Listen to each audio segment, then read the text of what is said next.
Hi guys, welcome back to more of the Divine Speaker. Um, let's hope I can finish this demo today, because it's quite long. Outside it was already pitch black, but fortunately the lights around the city helped to guide our way. Trees began to thin out into small fields of rice, wheat, and before finally, trees began to thin out into small fields of rice and wheat, and before finally we reached the entrance to the town. Before long, we reached the entrance to the town. The town buzzed with activity. The inhabitants moved around. Doors opened and closed. People chatted excitedly, and kids ran around through the streets. I can't believe this is real. And we're actually standing here. I did try to tell you. Alright, well, don't need to... I told you so, okay, Fawn? I know. We were very sheltered.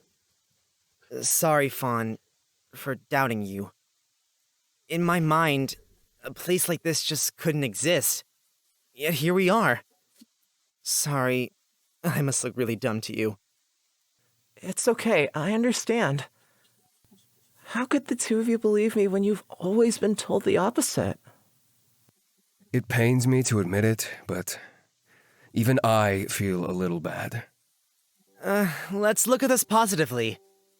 From here on out, we have so much to learn and experience. Doesn't that sound fun? I just wish we could show this to the people back at home. You never know. Maybe one day, you'll get to go back and tell them.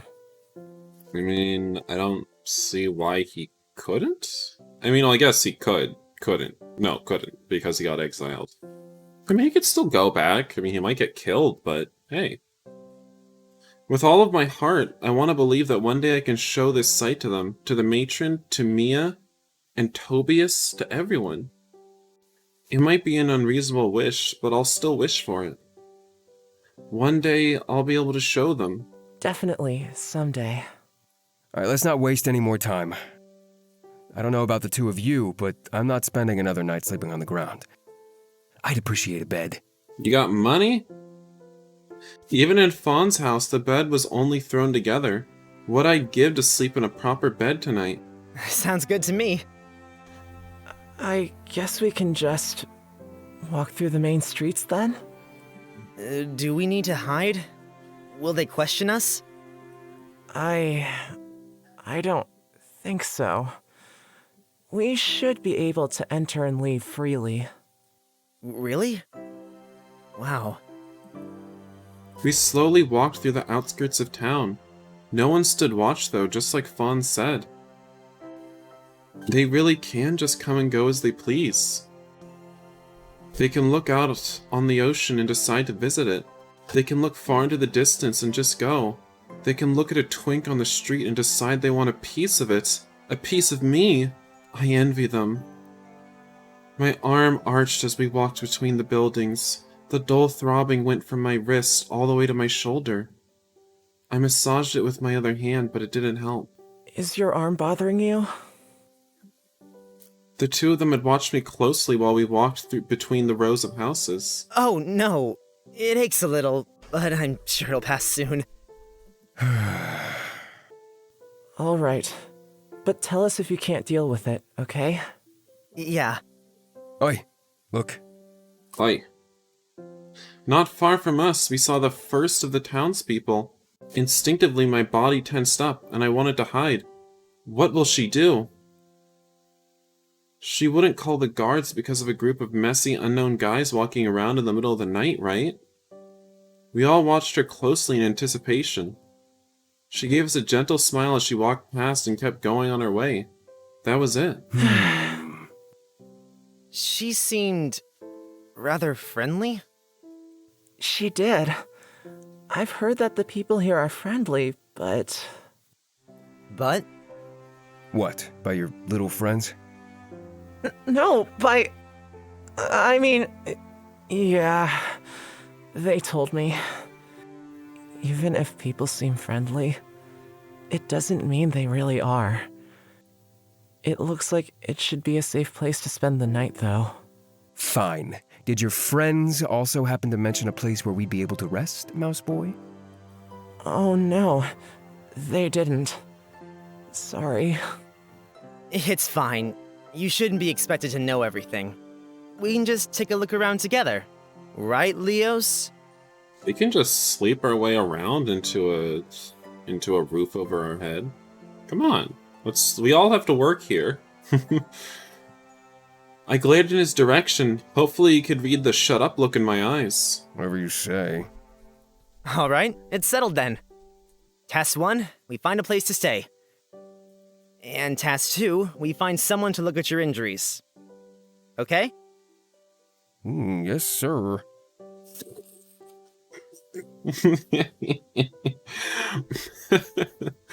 Okay, I guess that's the voice he's doing. If only you were always so compliant. I like this, Leos. We walked further through the town more confidently than before. People bustled around, busy with their own lives. They didn't pay attention to us whatsoever. The buildings all look so strange. I was thinking that too. What do you mean? At home, the buildings look nothing like this. It's amazing. Really? I looked around. Yeah, it was different to home, completely different. Even the atmosphere wasn't the same. We kept walking, slowly passing the other people who paid no attention to us. No one called out to us or asked what we were doing there. They are not even noticing us. They looked so similar to the people from home, yet so different. Different hairstyles, different clothes, faces that seemed almost familiar but slightly off. It's so strange. I glanced at Fawn.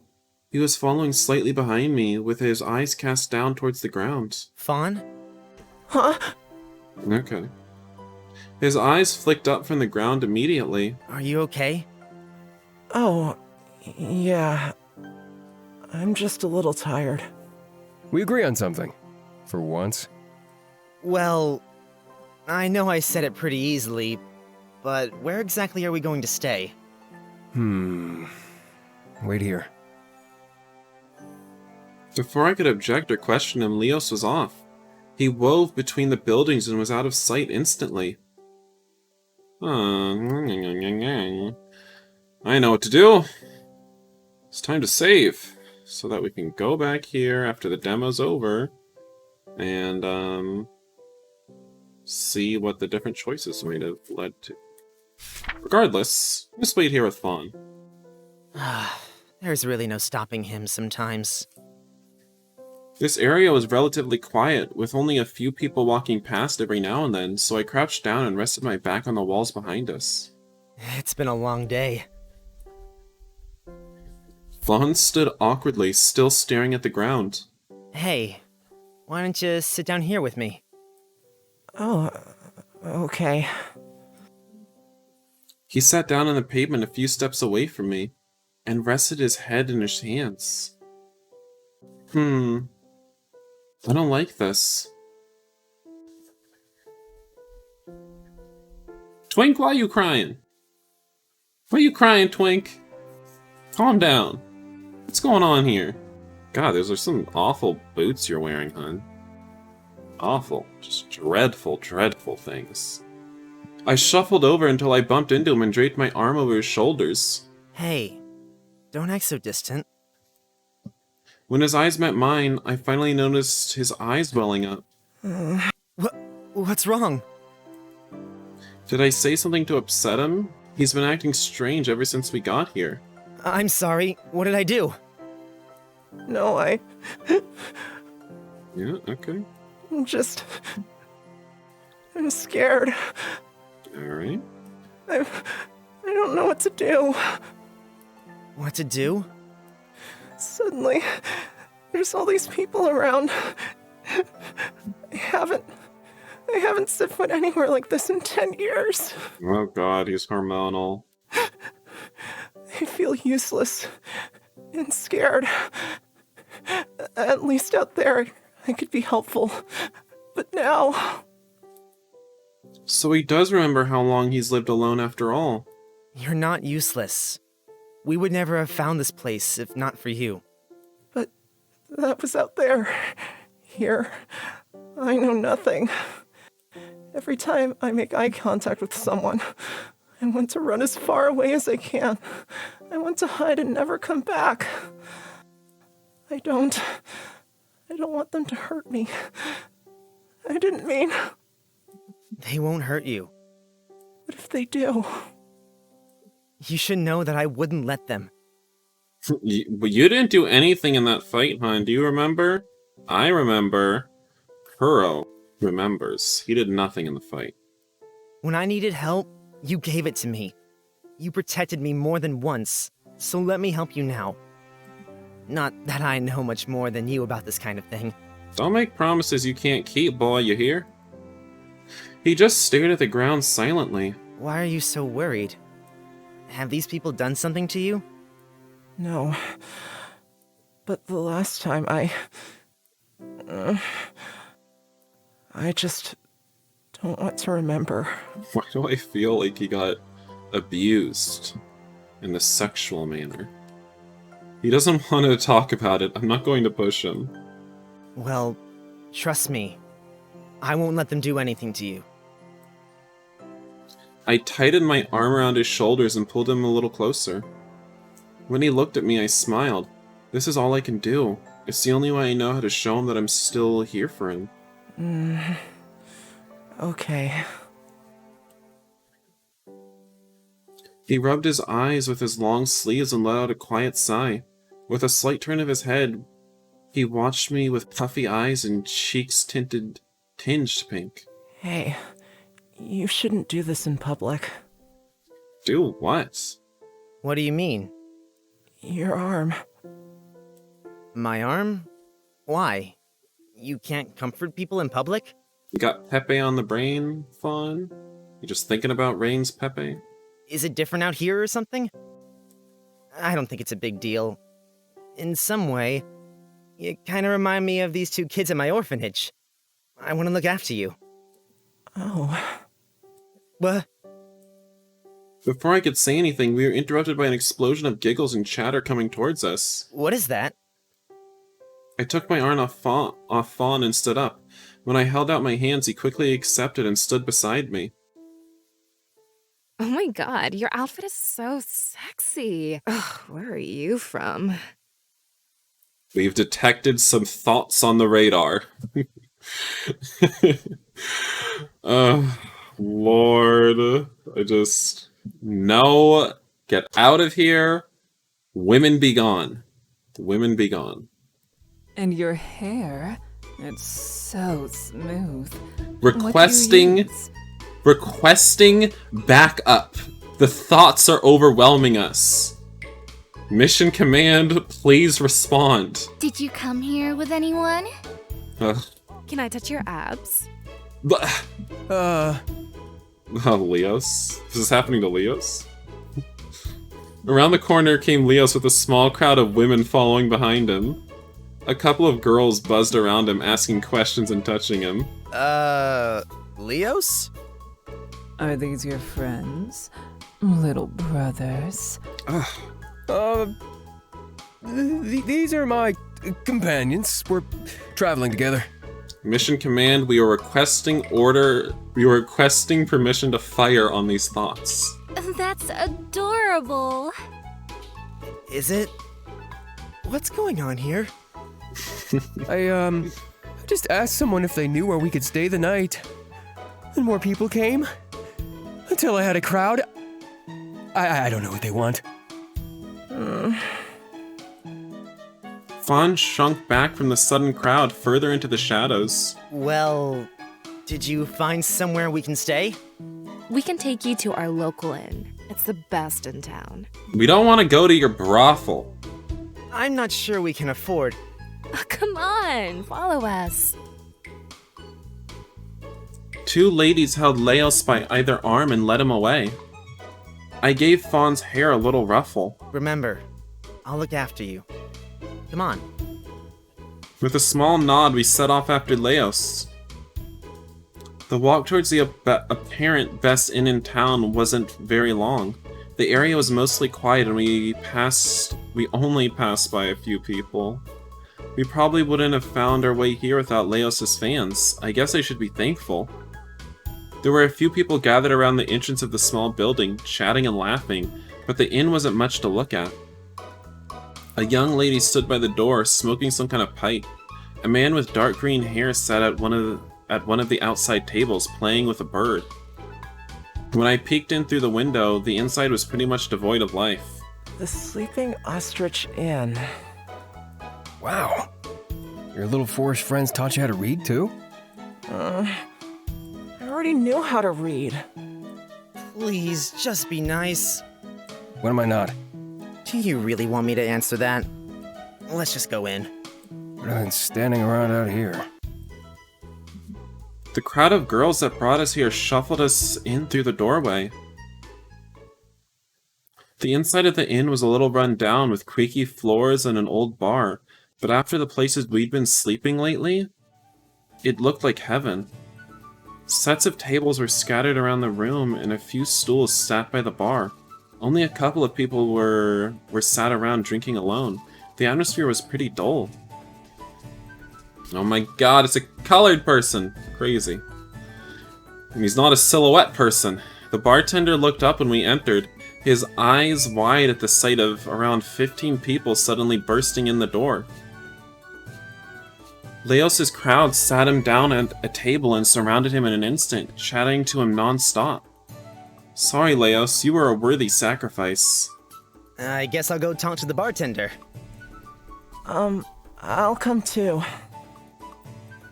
Even I felt awkward around that big group, so I couldn't blame Fawn for wanting to come along with me instead. By the time we reached the bar, a couple of the girls already brought rounds of drinks and They bought rounds of drinks and brought them back to the table. What a crowd! Where did you find them all? Is he talking to me? All of them? You mean the girls? Of course I mean the girls. I couldn't pay them to stop by here any other night. They like to complain about the place being dirty or something. Nonsense. You couldn't find a place cleaner than this. I eyed up the thick layers of dust that covered the bar top. Sure. My friend, well, one of my companions met them when we entered town. We asked them if they knew anywhere we could stay the night, and they directed us here. Actually, it's more like they pulled us all the way here, to be honest. That companion? He pointed out Leos, surrounded by women and looking uncomfortable. Yeah, that's him. I'm not surprised. They'd do anything for a man as handsome as him. What it's like to be young. He sighed wistfully. If you're looking for a place to stay, then you're in luck. How many of you? Just the three of us. I hope. 3 rooms then? That'll set you back 30 plumes each. We're the cheapest in town, but the best, of course. Plumes? You don't take marks? We both looked at each other in confusion. The currency here might be different from the one we're used to. Different? I can't think of a single town in the region that uses anything else. I see. There's no way we could work out some kind of agreement? We've been traveling for days. Well, you have brought in a pretty big crowd, I'll give you that. Abruptly, he stopped speaking and cast his eyes to the far side of the room. In the corner was a small stage, worn from use but covered in cobwebs. I guess it hasn't been used in a while. I'll tell you what. If you can entertain them enough to stay for the evening and put on a bit of a show, you guys can have some of the cheap rooms. We got a deal? Entertain them? How? We've got some old music equipment in the storeroom out back. Music? Now really isn't the time to be picky, but how can I tell him that I'm not even slightly musically inclined? No choice, I suppose. We'll just run with this. Thank you so much. We really didn't want to have to leave tonight. Wait, Rain! Perfect! I'll go get some instruments then. The man disappeared through a doorway, apparently on his way to collect some instruments. What are you thinking? Oh, Fawn, relax. There's already background music playing. That's enough for these girls. There's no way we can do it. Do you have any other ideas? He looked away and thought. This is our best bet. I walked back over to Leos and gave him a little tap on the shoulder. What? Well, good news. We can stay here tonight. Whoa. You aren't entirely useless after all. Bad news. We have to put on some kind of musical show and keep these girls happy. Look, I take it back. I have never met a person as useless as you. Do I look like some kind of flute player? Huh? Some kind of prancing harp or lute musician? Is that what you think I look like? A little, honestly. Shut it. Sorry, but honestly, it's here or the streets, and I'd much rather be here. I don't think I can. I'm back. Take your pick. He laid out a variety of instruments on the bar top, just waiting to be picked. Lutes, trumpets, pan flutes, and so many others I didn't know the names of. Oh, I think I could play this. I picked up the simplest looking one of the lot. I've never been very musically talented, so even this might be a stretch for me. A triangle? Really? Let's see what you pick then. He timidly plucked the strings of a lute. Oh, what's this? Is this some kind of dancing, prancing lute player that I see? Shut up. I played a little when I was younger, all right? Sure, if you say so. Fawn stood behind me, looking over the assortment laid out in front of us. Is it getting hot in here? I pulled at the clothes around my neck, but it didn't help. Maybe I'm just feeling a little nervous. I rolled my sleeves up to my elbows to try and cool down a bit. I really can't. I've never played any of these. Maybe I'll go stay somewhere else and meet you back here in the morning. Hey, Wait! you gotta play too, bitch. I'm sure there's something you can do. I'm not sure. Hey, what about singing? Surely you spend some time singing to your pets? I couldn't. They'll laugh at me. And they weren't my pets. Of course they won't. I bet they won't even take any notice of us. They're all too busy entertaining themselves. They probably won't even listen to you singing. They'll be watching Leos instead. Well, I guess I could give it a try. But What's wrong? We'll be up there with you. what can I even sing about? Alright, you can pick, you can sing about me, but you know what we gotta do before anything. How about you sing about me? Oh, why don't you sing about me? About you? That's a little... He looked down at his feet, mumbling. The crowd was bigger than anything he would have ever experienced, so I can't blame him for feeling nervous. But if it means we can all sleep in actual beds tonight... Yeah. Let's just have some fun with it. Don't look so nervous. This is ridiculous. Well, I guess so. You won't be alone up there. We'll both be right next to you. All right. But is it really okay to sing about you? I don't mind. I leant in closer to his ear and ignored the strange look Leos was giving me. Maybe leave out the whole, arm thing, though. Okay. I just don't want you to be uncomfortable. Are you two done? Let's get this over with. Good luck. The crowd didn't take much notice of us setting ourselves up on stage. They chatted between themselves, drinking and laughing. Leos plucked a few strings, content with the tune. I guess all I have to do is hit my triangle. Pretty easy, really. I hit it a few times. Yup, it's definitely a triangle. Fawn was staring at the wooden floor. He might need a little push. Ready? As ready as I'll ever be. Fawn? Huh? Oh, yeah. He cleared his throat a few times and gave me a little nod. The bartender leaned against the bar, watching us as Leos began strumming his lute. Hey, he's actually not that bad. I gave him a smile before whispering to him again. You can do it.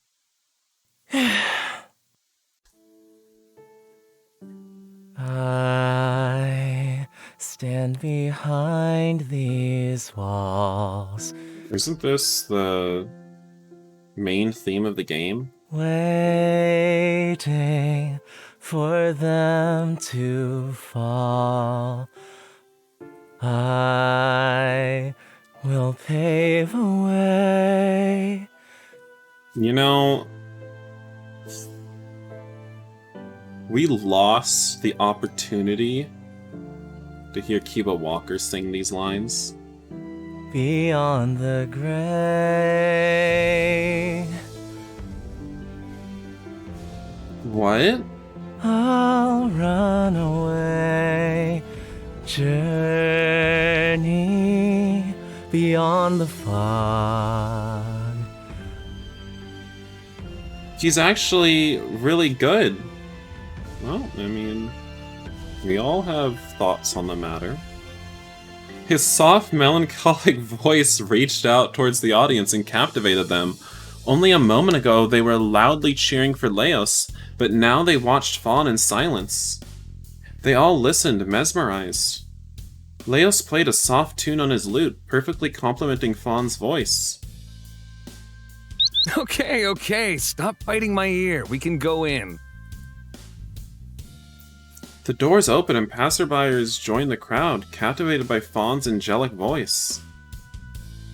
My destiny, I can hear it calling.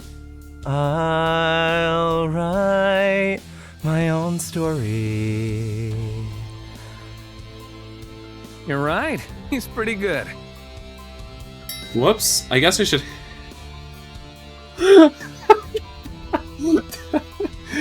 Oh. Whoops, I guess I should hit my triangle a few times as well. Am I helping? Oh, is this just like the fight with all those thieves? Am I doing nothing again? Not that anyone would notice either way, with Fawn singing and Leos's lute playing, nothing else is needed. Fawn stood in the center of the stage, eyes closed and singing. All of his previous nerves were gone. A galaxy where I'm free to be me. In silence, the song ended and the growing crowd roared and clapped. Leos left the stage quickly after. Well, it was more like he was dragged off by the ladies. Fawn remained still, eyes closed for a moment before he looked at me. Wow, that was about me? I could feel my heart beating faster and faster in my chest. Why? Have the nerves from performing finally caught up with me? Is it because of Fawn's beautiful song? Was that about me? I guess maybe it was about me. That was beautiful.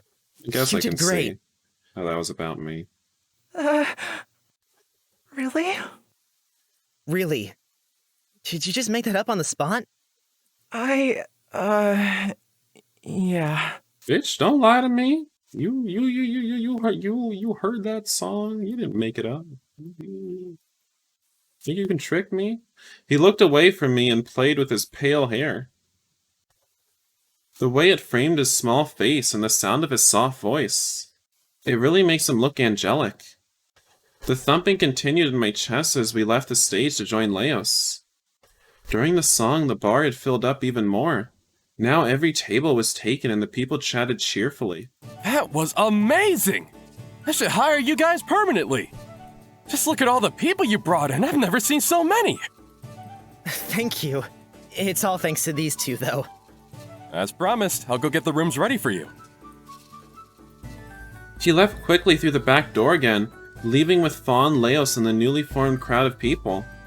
Most of them were too busy to pay attention to us, so we got a small table in the corner and waited for the bartender to get back. Well, that was fun. If ridiculously embarrassing means fun to you, then sure. How did I end up here? Stuck with the two of you? Doing this? Who did I offend to deserve this kind of fate? He rested his face in his hands, sighing. Well, it's better than being stuck in the forest alone, right? I'm not so sure. I thought it was kind of fun.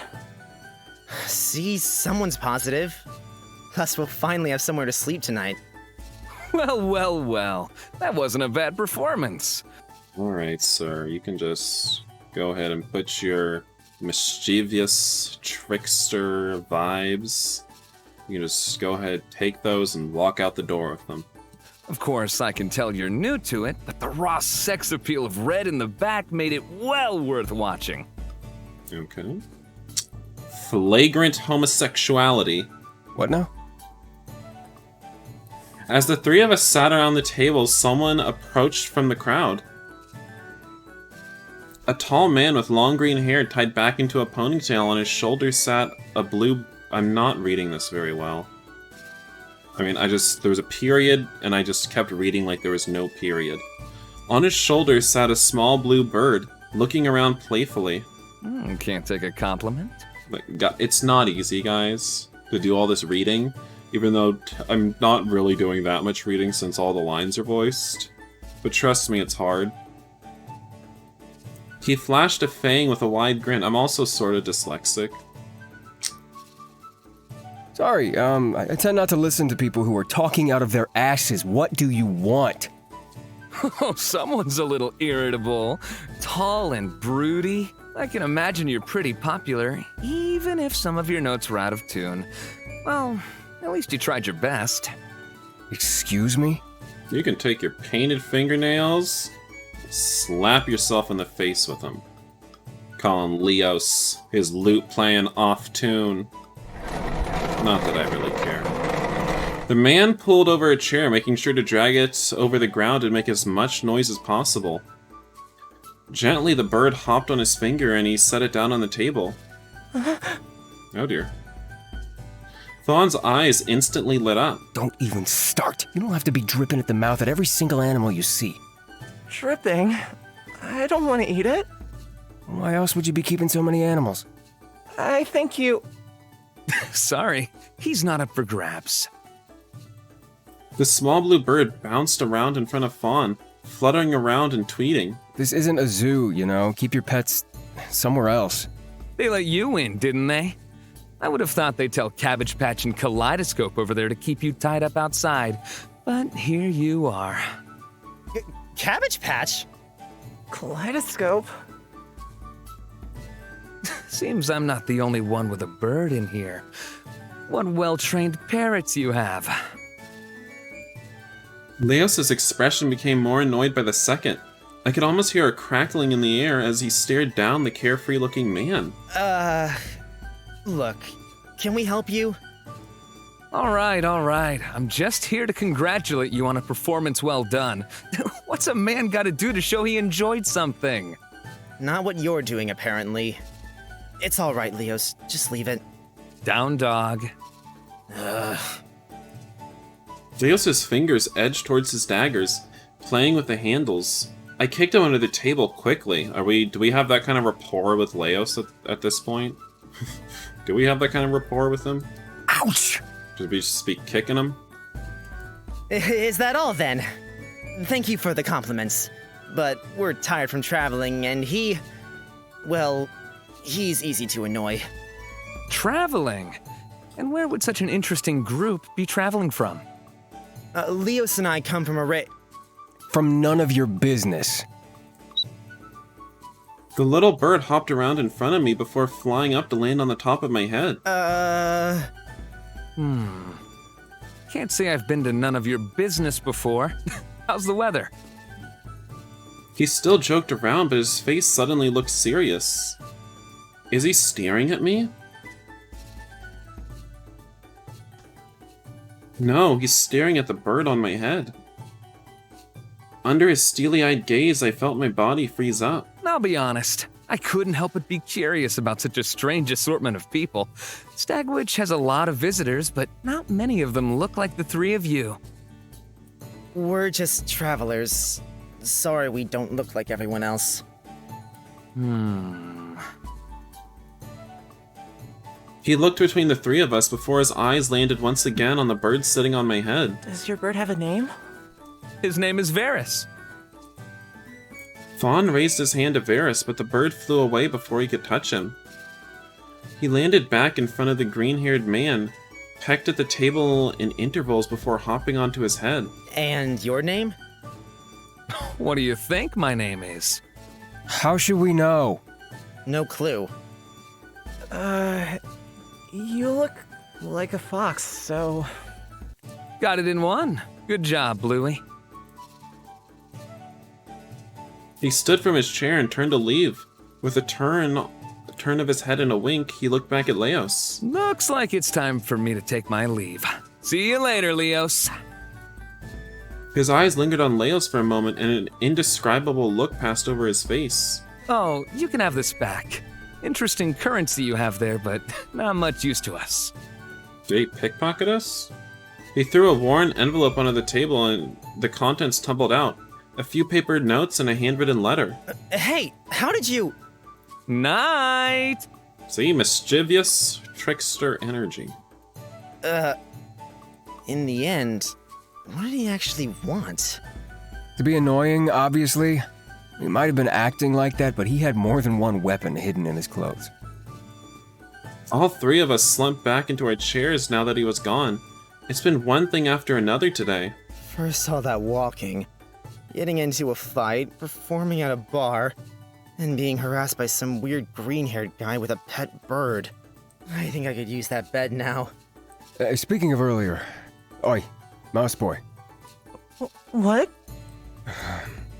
That, wasn't a bad punch you threw back there. All the way back there during the fight? Back there? You did a good job of breaking that guy's nose, but your form is poor. You gotta hold your fist like this.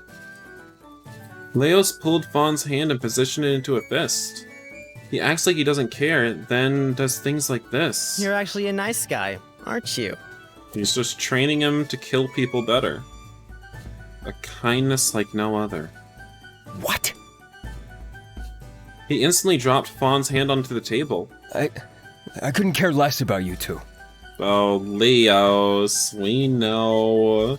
You're acting all Hazukashi, but we know you skides us.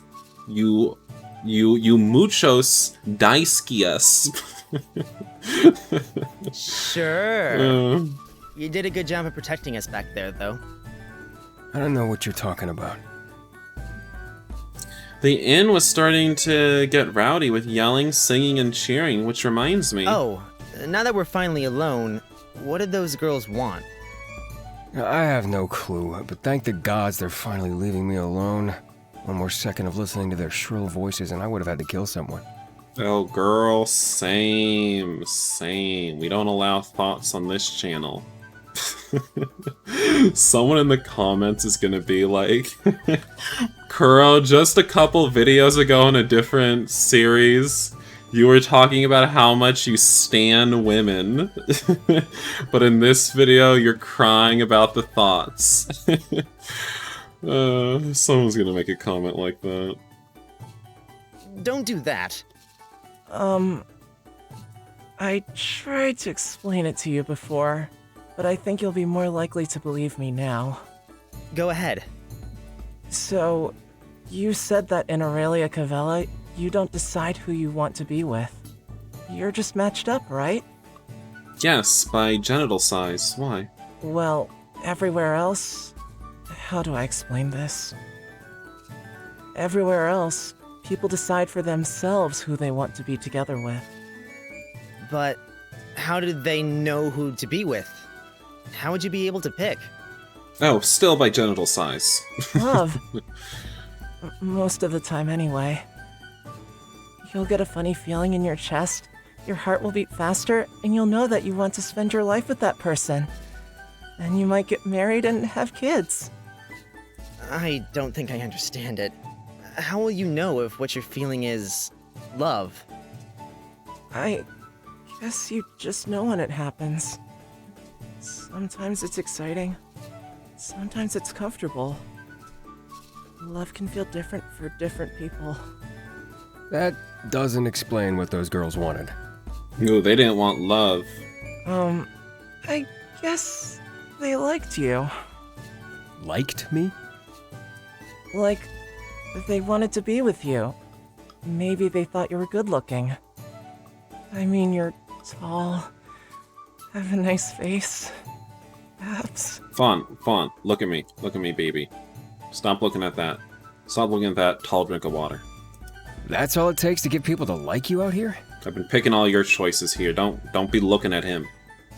Yeah, some people might want to skip the love and marriage and go straight to... Two? The pie of cream? other things. Don't stop at the interesting part. You know...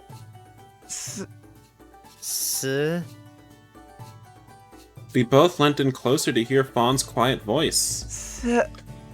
I'm back! Whoa, didn't mean to scare you guys. So, there might be a slight problem. Of course. What now? Well, since you brought in so many customers, we only have a single room left. Yay! Just one room? How many beds are there? One! Sadly, just one.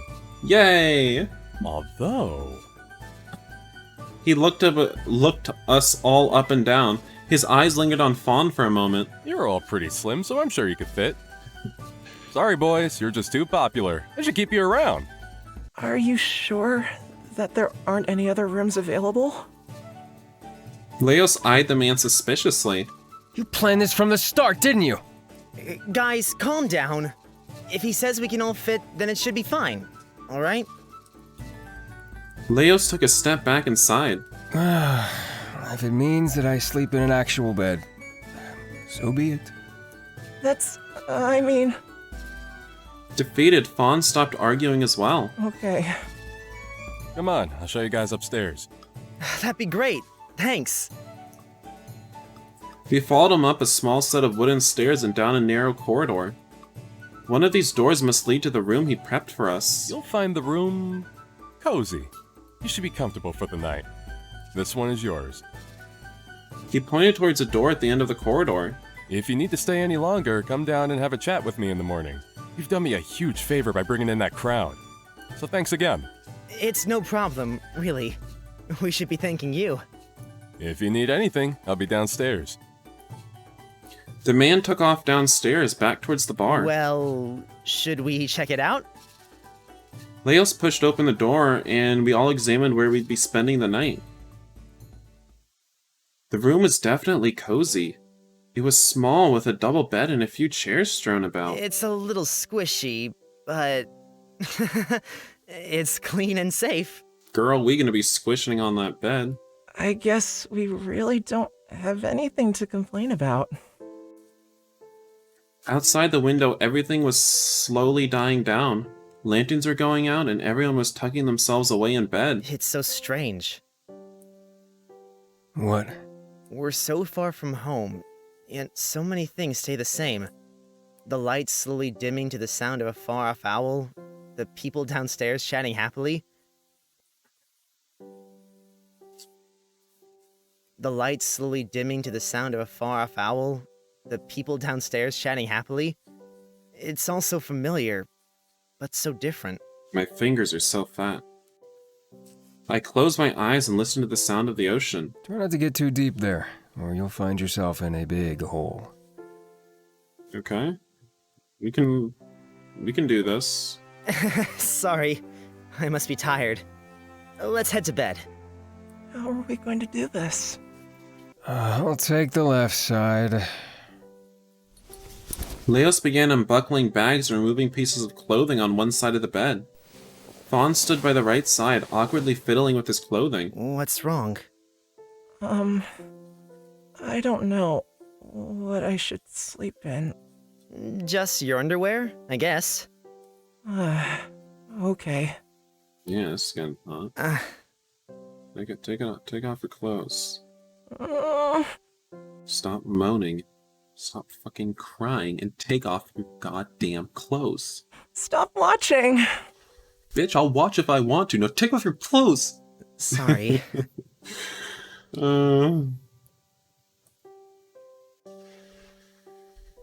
I turned around to face Leos instead. He'd already taken off most of his clothes. Wow, you're really fit, aren't you? He smirked at me, obviously proud of himself. Unlike some. You want to feel? Wow, can I really? I feel like a kid in a male strip show. Fawn whipped around with a look of horror on his face. What are you two doing? Alright, honey, stop cracking your voice over here. We're just two bros broing out. Like bros. With my hands on Leos' chest, I turned back to Fawn. Leo said I could feel his muscles? Jealous? You can too. Maybe one day you'll have a body like this. Who am I kidding? Of course you won't.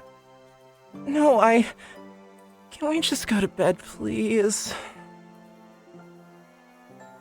Leo slid into the bed facing the wall, his broad shoulders on display. They were a pure fair color, but littered with scars. On the opposite side, Fawn was edging himself. Okay. Full pause. Edging himself. Into the bed, hiding under the covers. Well, I guess the middle spot is mine. I quickly stripped down to my underwear and left my clothes folded on the floor. Coming in! This is kind of fun. Like a sleepover or something. Do you guys have any scary stories? Fun? Being squished isn't my idea of fun. Fine, no stories. Good night. Night.